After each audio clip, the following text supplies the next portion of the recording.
May I first of all wish you a very pleasant morning. Morning to all. De kosau bung dia, kosau tabung. You know, Solomon has set me up on a high pedestal here as the first so-and-so and all that he said.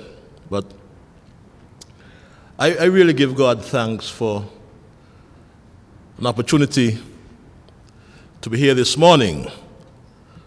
And first and foremost, I do extend, as intimated earlier, a very warm welcome to our beautiful federation. We do have a federation of 2 islands, but we are one lovely paradise. And I trust that you will find time from your busy 4-day schedule to savor the beauty, the great hospitality of our people, not only in St. Kitts, but across the Narrows in Nevis. It is also very encouraging to see so many distinguished local, regional, and international persons gathered here in one room. Mathematics is one of my strongest weak points, but I scanned the list and I believe I counted about 15 participants from as way south as Guyana and north in Anguilla. And the other participants were also named, so I need not repeat them. But I want to also recognize our acting permanent secretary, Glenn Amory. I recognize also other members of staff from the Ministry of Public Transport, Public Infrastructure, Posts, and Urban Development, and our Director of Maritime Affairs, who is on vacation. For one moment, I thought he was not working with us anymore, so I'm happy to see him this morning, Mr. McLean Hobson. The Operations Manager of IMO, Associate RAC Rempitek, Ms. Carla Bicker, our consultant for the International Maritime Organization and RAC Rempitek Carib, Lieutenant Commander of the U.S. Coast Guard, Matthew Richards, Consultant Dr. Elliott, and representatives of various local organizations. I see our Director of NEMA, Abdir Samuel of St. Kitts, and Director Dyer, I think, from Nevis. I see the oil industry represented here, Sol and others, and I say welcome to all. My research really has informed me that the International Convention on Oil Pollution Preparedness, Response and Cooperation, the OPRC Convention of 1990, came into force on the 31st of May, 1995. And the main objectives of the OPRC Convention are to facilitate international cooperation and mutual assistance in preparing and responding to marine pollution incidents, and to encourage states to develop and maintain adequate capability to deal credibly with oil pollution emergencies. It provides a global framework for international cooperation in combating major incidents or threats of marine pollution. Parties to the convention are required to provide assistance to others in the event of pollution emergency, and provision is made for reimbursement of any assistance provided. And we give thanks to the IMO and other agencies for this facility. Empirical history Empirical history has taught us that oil and chemical spills have a wide-ranging and far-reaching effects on the marine environment.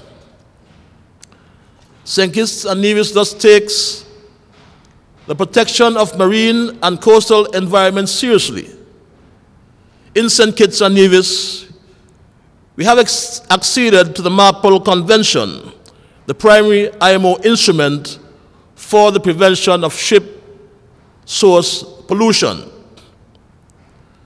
As we have an obligation to respond to all cases of oil pollution within our territorial waters. In fact, countries within the Caribbean region that have ratified the relevant treaties must be equipped with the necessary resources, training programs, and measures to mitigate against pollution, also to facilitate a response in keeping with the objectives of the Convention. Hence, I believe that is the primary purpose of this gathering, or the reason that for you to be here in St. Kitts today. As a coastal state, we also ensure that our waters and coastline are not polluted by oil or chemical spills. We have therefore in St. Kitts and Nevis invested heavily in navigational safety, and we also uphold high standards within our ports. Notwithstanding the close attention given to the prevention, however, I believe that we will all agree that it is virtually impossible to guarantee that accidents will never happen. Such an approach, such a mindset, would neither be practical nor cost-effective. Instead, the key is to maintain a high level of vigilance and to ensure that we are all always ready to respond swiftly and effectively to any chemical and or oil spill that occurs. Colleagues, over the years, the shipping industry within the region has expanded through trade and tourism. And this is expected to continue in the near future at unprecedented rates and at levels we may not be able to comprehend. But this has a positive effect on the economic development of our small island developing states. However, there are impacts and risks associated with such development, as we can glean from the past. Some of us doing our research will recall in July 1979, where two fully loaded supertankers collided off the coast of Trinidad and Tobago in the Caribbean Sea, precipitating one of the largest ship source oil spill in history. The Atlantic Express had 275,000 tons of oil aboard. The agent captain was carrying 200,000 tons. Sectors such as tourism, aquatic spaces, health, and finance, just to name a few, were all impacted in one form or another. On the U.S. mainland, we recall the Exxon valleys. Today, the effects are still being felt. For us, we have overcome that in the Caribbean region. In St. Kitts Nevis, some time ago, while in port here, an oil tanker had a spill, affected negatively our fisher folk. So it's important that we keep abreast and be prepared to respond to any eventuality. Because an oil spill presents a devastating threat to the sustainable development of the marine sector. And it is widespread, unprecedented impacts can disproportionately burden the livelihood of our humanity. Pursuing oil spill response action in an integrated and coherent way offers us the strongest approach to achieve our objectives efficiently by creating the necessary synergies to avoid duplication of work, and resources are limited, which therefore means that collaboration is required to be effective in our response. The government of St. Kitts and Nevis will continue to undertake various adaptation and mitigation activities to ensure that the Federation builds its resilience to combat and reduce the potential risk of an oil spill here in the Federation. This can be achieved using initiatives provided by IMO, RAC, REMPTEC, and the relevant supporting bodies as drivers to undertake various activities that accelerate progress. In October 2016, the Department of Maritime Affairs, along with technical assistance from the Commonwealth Secretariat, adopted a draft marine pollution bill. This policy guides the country's pathway as it relates to addressing marine pollution, which is an important step in showing our nation's commitment to the implementation of the requirements of Annex 1 of the MARPOL Convention. May I thus at this juncture express our thanks to the IMO, the United Nations Coordinating Unit for the Caribbean Environment Program, UNEP, CAR-RCU, and RAC REMPTEC, Carib, for choosing St. Kitts and Nevis as the preferred country for hosting this workshop. And it didn't take a lot for me to agree that we ought to host the workshop, I would admit.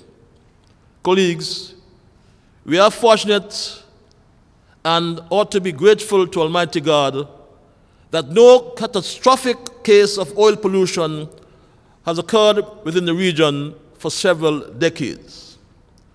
But we must not become complacent, but instead, let us be proactive and enhance our ability to respond to any case of an oil spill in the region in an efficient and effective manner by collaborating and implementing the requirements of the applicable codes and international conventions. Finally, I wish again to welcome you, everyone, and I hope and pray that your session over the next 4 days would be productive at the end. And again, make some time to savor in our hospitality in both our countries.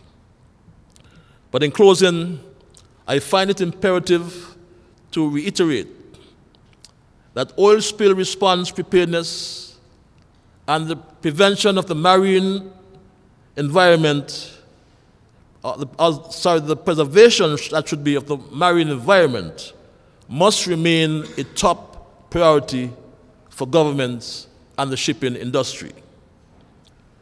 Good prevention measures or initiatives can go a long way in reducing the risk of pollution from ships plying within our ports.